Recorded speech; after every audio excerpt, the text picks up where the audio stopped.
మిత్రమా, ఒక చిన్న మాట. పెద్దలు చెప్పేటువంటి సామెతలు ఊరికే చెప్పరేమో అనిపిస్తుంది.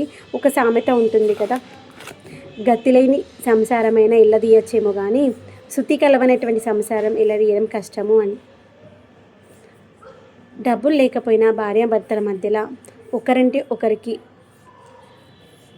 ఒకరు ఏదైనా తప్పు చేస్తే దాన్ని ఎందుకు చేశారు ఏంటిని అర్థం చేసుకొని, ఓకే దీనివల్ల ఈ తప్పు జరిగింది అని ఒకరినొకరు అర్థం చేసుకుని ఉంటే ఆ యొక్క బంధంలో ఎలాంటి గొడవలు ఒడిదడుకులు అనేటివి రావు.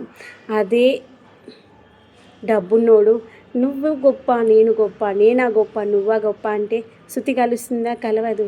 అందుకే అన్నారేమో, శృతి కలిసి సంసారం కంటే గతి లేని సంసారమే నయ్యమని. దగ్గర డబ్బులు లేవు కాబట్టి ఒకరినొకరు అర్థం చేసుకొని మంచిగా హ్యాపీగా బతుకుతారు. అంతే కదా.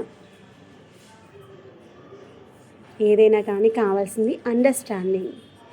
ఎదుటి మనిషి ఏదైనా చేస్తే అది మనము వాళ్ళు చెప్పకపోయినా అర్థం చేసుకొని, బయట వాళ్ళు కాదు ఇంట్లో మనుషులు, మన వాళ్ళు భార్యాభర్త కావచ్చు, పిల్లలు కావచ్చు, తల్లిదండ్రులు కావచ్చు, మనం ఏదైనా ప్రాబ్లంలో ఉన్నామంటే చెప్పకపోయినా ఓకే దానికి కారణం వాళ్ళు కాదు, పరిస్థితి అలా క్రియేట్ చేశాయి అర్థం చేసుకొని వాళ్ళ కష్టానికి మనము తోడుగా ఉన్నామనుకో, అప్పుడు హ్యాపీగా నడిచిపోతుంది జీవితం.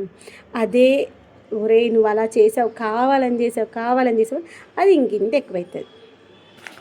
అగ్గికి ఆజ్యం పోసినట్టుగా అవుతుంది అన్నమాట.